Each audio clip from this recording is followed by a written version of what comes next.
সুম্মা আলহামদুলিল্লাহ, মহান রাব্বুল আলামিন আল্লাহ তাআলার দরবারে অসংখ্য গণিত শুকর সুজুদ হাম। সুপ্রিয় দর্শক এবং বাংলাদেশের জনগণ আমরা রয়েছি, তাদেরকে এদেশের যারা প্রশাসনিক দায়িত্ব রয়েছেন, একদম সেনা থেকে নিয়ে যারা দেশ জাতি দেশের জনগণের খেদমতে রয়েছেন, তারা সন্ত্রাস দমন করতে গিয়ে এবং সন্ত্রাসীদের গ্রেফতার করতে গিয়ে জঙ্গল সলিমপুরে যে একজন র্যাব কর্মকর্তা নিহত হয়েছেন সন্ত্রাসীদের আঘাতে, সন্ত্রাসীদের আক্রমণে, গুলিতে, এটা বরদাস্ত করার মতো কোনো বিষয় না। এই জন্য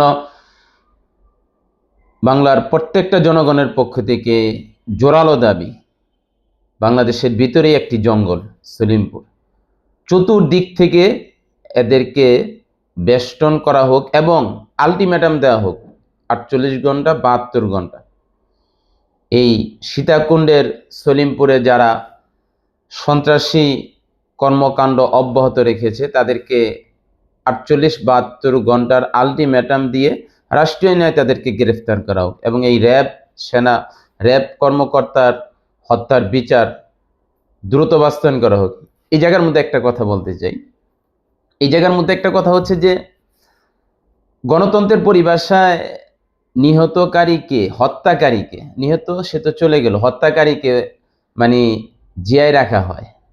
এই জন্য বাংলাদেশে যত হত্যাকাণ্ড ঘটতেছে, সন্ত্রাসীরা ঘটাইতেছে, তারা বিশ্বস্ত, তারা আশ্বস্ত যে আমাদেরকে ফাঁসিতে ঝুলানো হবে না, আমাদেরকে হত্যা করা হবে না। আমরা হিউজ পরিমাণ টাকার বিনিময়ে বিচারক এবং উকিলরে খাওয়াইয়া ক্ষমতাসীন লোকদের কারো ফোনের মাধ্যমে আমরা তো জামিনে চলে আসবো। এই জন্য দেখেন খুলনা আদালত চত্বরে সাক্ষী দিতে গিয়ে, হাজিরা দিতে গিয়ে ওখানে হত্যা করা হলো।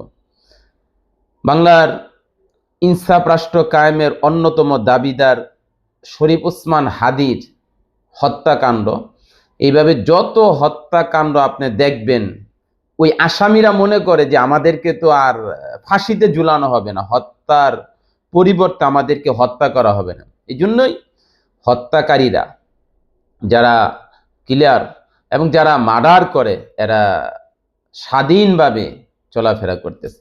এই জন্য এই সমস্ত গণতন্ত্রের আইনকে ধিক্কার জানায়, যে সমস্ত গণতন্ত্রের আইন মানুষ হত্যার পথকে সুগম করে, কথা পরিষ্কার। ওই সমস্ত গণতন্ত্রের আইনকে ধিক্কার জানায় যে সমস্ত গণতন্ত্রের আইন মানুষ হত্যার পথকে সুগম করে। আর ইসলামী ওই আইনকে স্বাগত জানায় যেই আইনের কারণে সমাজে, রাষ্ট্রে, দেশে, পৃথিবীতে হত্যাকাণ্ড বন্ধ হয়। আজকের প্রতিবেদনের মূল ইস্যু হচ্ছে আজকে যারা গণতন্ত্র করতে করতে মাথার চুল পেকে যাচ্ছে, মুখের দাঁত পরে একদম 90 বছরের বুড়ো হয়ে যাচ্ছে, এই গণতন্ত্র, ভোটার অধিকার আর গণতন্ত্র। আরে ভাই, আল্লাহ যদি হায়াত দান করেন আমরাও দেখবে গণতন্ত্রের দ্বারা আপনারা কি মন্ত্র কায়েম করেন। এই সমস্ত গণতন্ত্র দিয়া, মন্ত্র দিয়া এই দেশে মানুষ শান্তি পায় নাই, পাচ্ছে না, পাবেও না। এর জন্য আল্লাহর জমিনে আল্লাহর আইন, আল্লাহর জমিন, আল্লাহর বিধান যদি বাস্তবায়ন হয়, তাহলে দেশের মানুষ, অন্য ধর্মের যারা, তারাও শান্তি থাকতে পারবে। আল্লাহ বোঝার, আমল করার তৌফিক দান করুন।